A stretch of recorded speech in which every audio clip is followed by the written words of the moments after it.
Hello guys, welcome back. My name is Nathan, and today we need to answer the question that many of you guys have asked me over the past few days. Is Lucas Raymond of the Detroit Red Wings better than Alexis Lafreniere of the New York Rangers? The 4th overall pick in 2020 in Lucas Raymond compared to the 1st overall pick in 2020 in Alexis Lafreniere. Now we've seen Lucas Raymond be an absolute stud so far this season, lighting up the lamp multiple times. On the other hand, though, we've seen Alexis Lafreniere struggle really over the past couple of seasons with the New York Rangers and not really seeming to get much of a fit there in New York. But between the two, who would I prefer going into the future and over the next 15 years? Who do I see as the better player now? And who do I see as the better pick in the 2020 NHL draft? Watch till the end for all of my picks today, and make sure you watch till the end for all the juicy prospect talk. And if you are new, 60% of the people that are watching are not subscribed. If you like hockey content, if you like prospect content, this channel is the place to be. Now, going back to that 2020 draft, I thought both Alexis Lafreniere and Lucas Raymond should have been the picks that both of the respective teams ended up making. And when the Red Wings did select Lucas Raymond, I had no doubt that Raymond would become the star that I envisioned him being. And so far, that's definitely been the case. The guy is still 19 years old, but has been dominant, simply put, in the NHL so far this year. And both Moritz Seider and Lucas Raymond are looking like cornerstone pieces in the future for the Red Wings. I mean, you got a #1 defenseman already and a first-line right winger at 19 years old, already dominating and already being a point per game. So not bad news for the Red Wings and Red Wings fans out there. But when it comes to Lucas Raymond, Raymond has been dominant so far this year. In 13 games played, has 6 goals, 8 assists for 14 points. And even though he is getting the ice time has totally been deserved. And it's not just the points that Raymond is putting up, it's the way he's putting them up. He looks like an absolute confident, dynamic force out there, and he's already got some great chemistry with guys like Tyler Bertuzzi, which have definitely helped him on the power play and especially on even strength, being able to capture those great opportunities and being able to finish them as well. I mean, his finishing ability has been amazing, but the ability to generate scoring chances on that line has been impeccable. And as a 19-year-old winger, that is exactly what you want to see. Obviously, the points are nice, but the way he's playing is brilliant, and Lucas Raymond is looking like a franchise and elite winger in the future. Now, I was going to say going into the future because Lucas Raymond is still already an elite winger, so even in the future and in the present, Lucas Raymond is looking like an absolute stud. But going back to last year in the SHL, I thought his post-draft year was pretty interesting because he played in the SHL obviously last season, and his point numbers were still pretty good, but he wasn't really given a top 6 bona fide position throughout most of the year, and when he was seemingly a little bit hurt, and the opportunity just never really came about for him. But this year in Detroit, he obviously got the roster spot, and obviously got the opportunity to get a big-time top 6 role, and has thrived in that position, and chemistry has been a big reason of that. Staying with a guy like Tyler Bertuzzi and sticking with him is a huge thing. I mean, we look at the Rangers, for instance, which we're going to get into them in a second, don't you worry. They have made sure that their rookies have almost no chemistry with anybody, and when they seemingly don't have chemistry, they'll just keep them on the line for no reason. And when it comes to Detroit, they found a great partner for Lucas Raymond. They found 2 great partners for Lucas Raymond and have kept that line going throughout, which is extremely important for his development, especially in year 1. But it's proven to be fantastic on the power play. It's proven to be fantastic on even strength. And Lucas Raymond is proving to be that elite winger that Detroit truly needs with this rebuild. It means Zadina is going to be solid, I still think, but Raymond is looking like that elite talent that Detroit really needs on that forward group. Now, when it comes to Lucas Raymond, I want to compare his stats at 19 years old to 2 high-profile wingers who have done great things over the last few years, which I think comparing to these 2 guys is super fascinating when it comes to age 19 seasons. Now, we obviously know Lucas Raymond has 14 points, 13 games played up to this point, but when we compare him to some other wingers, it's very interesting to see how well his production has been. Now, let's compare it to an 8th overall pick here, another Swedish forward, William Nylander, who ended up playing in the NHL a little bit in his age 19 season,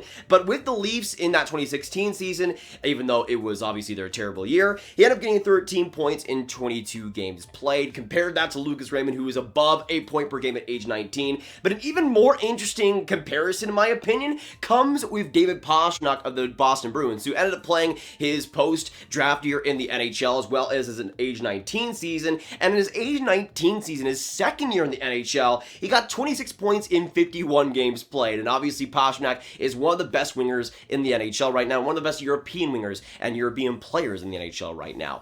When you look at Lucas Raymond and what he's been able to do at age 19, to be able to put up these statistics, put up these numbers, and still be playing amazingly to back it up on a team that isn't amazing like Detroit. They're solid. They've had some good play, but they're not an amazing team.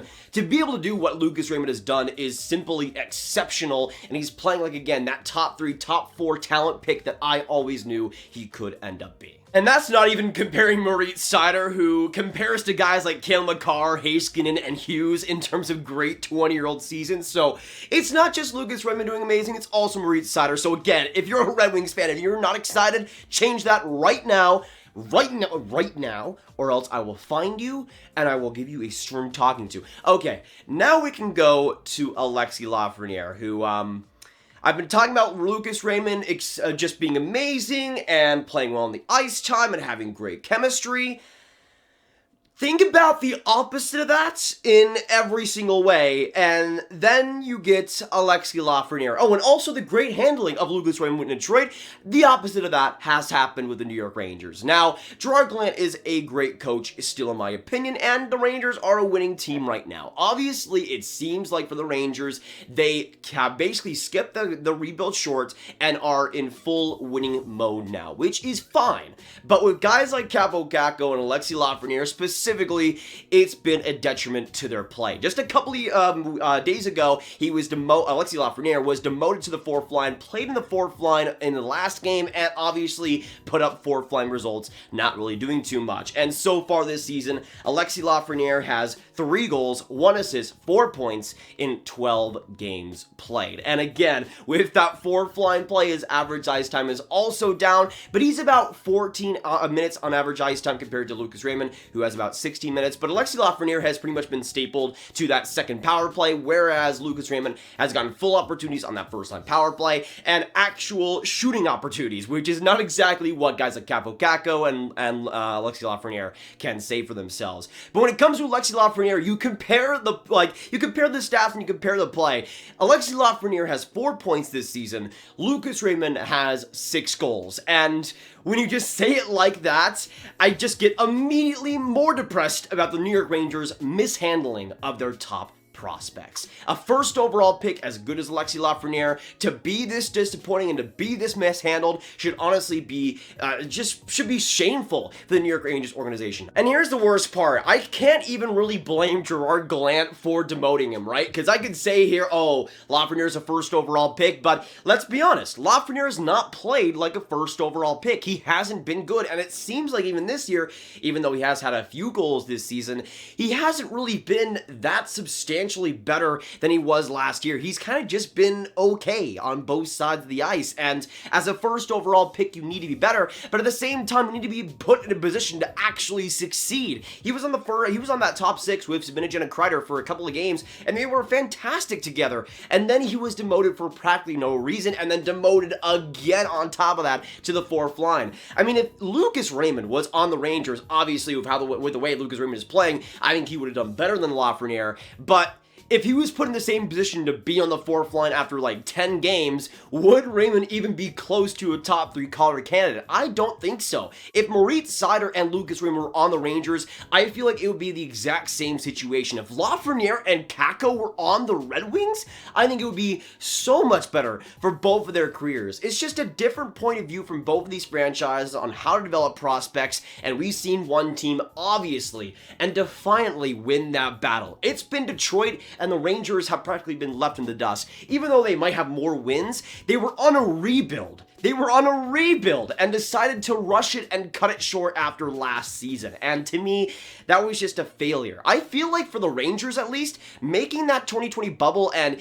even having some playoff games versus the Carolina Hurricanes might have been the worst thing to ever happen for that franchise. They decided practically after that to decide to start winning out of nowhere and being this amazing team and to cut the rebuild short and not worry about what Lafreniere and Kakko. I mean, that to me is crazy. You would go on a rebuild rebuild to get these two cornerstone wing pieces, yet you treat them and put them in positions like this. What was the point of a rebuild for this whole time if you were going to waste talent like that? The Red Wings wouldn't have wasted that talent, but the Rangers seem to want to do so at every single turn. If your name isn't Adam Fox, they pretty much wasted your talent. Now, some of the advanced stats have pretty much told the exact story that I've been telling throughout this video. Lucas Raymond has been brilliant, while Alexis Lafreniere has been mishandled and has not played too great by himself. When it comes to the expected goals for per 60, Lucas Raymond has a 4.1 expected goals for per 60, which is right now 4th in the entire league. By the way, his line mate Bertuzzi is 1st in the NHL right now. My goodness. And then his expected goals against per 60 is at a 2.75. The lower, the better. And Alexis Lafreniere is a 2.83 goals against, or expected goals against per 60. So Raymond has been exponentially better offensively. By the way, Lafreniere at 2.46 expected goals for per 60 compared to Raymond's 4.1. So you get a good idea of how much better Raymond has been offensively. And that's an even strength too, not even counting the power play time, which Lucas Raymond has also been brilliant in, but also comparing the defensive play, Raymond has been better. And looking at everything right now, it's just so sad to see. I mean, I haven't even really talked about how Lafreniere's on that second line power play unit. That second line power play unit might as well not exist because the Rangers don't even use it. They use that first line power play for pretty much the entire time. The second power play unit might get like 20 seconds of time if they're lucky, but that barely happened last year and is continuing to not happen this season. So the power play time is pretty much non-existent. Now, I could sit here and say, oh, a redraft wouldn't matter, because it really doesn't. I mean, whoever the Rangers would redraft first overall, they do the exact same thing with. It is a pattern where you have guys like Kravtsov, Kakko, Lafreniere, so much young, amazing talent, all seemingly wasted in a blink of an eye. So much amazing talent there, and again, you put all those prospects on Detroit, and it is a much different situation. So again, I could sit here and go, oh, this guy, Lucas Raymond, would do so well in New York. Let's be honest, he'd probably suck too, because that's just what the New York Rangers do. But at this point, I just have so much disappointment right now in the Rangers development. I feel like for this Rangers team, they prioritize the wrong things. Obviously, making the playoffs is super important, and you want to develop a winning culture,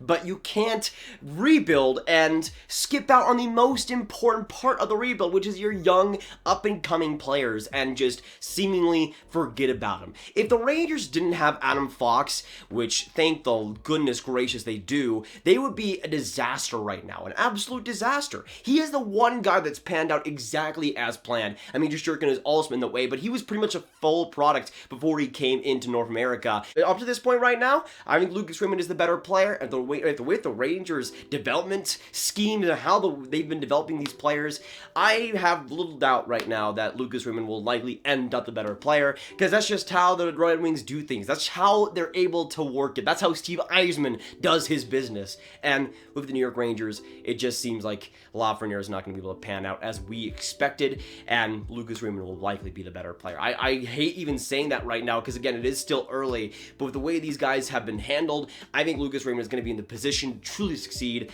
while Alexis Lafreniere will be a fourth line winger. And that's just kind of how I see it right now. I hope I'm wrong, New York. I hope I'm wrong. But it's the New York Rangers we're talking about, so I don't have much hope at this point. But that'll be it for today, guys. Thank you so much for watching. If you did enjoy, make sure you hit that like button, hit that subscribe button for more breakdowns just like this. Make sure you comment down below, what do you guys think of this whole debate? Who would you take right now, Lucas Raymond or Alexis Lafreniere? Who do you think is going to be better in the future? And how do you think of the way, or what do you think of the way that the Red Wings and the Rangers have developed their prospects up to this point? Let me know all your thoughts. Make sure you share this video with your friends, get it out there, and click on this card for all of my hockey prospect content right in one playlist. My name is Nathan. Have a great day. I'm sorry for any Rangers fans that watch this video, and I'll see you guys in the next one. Goodbye.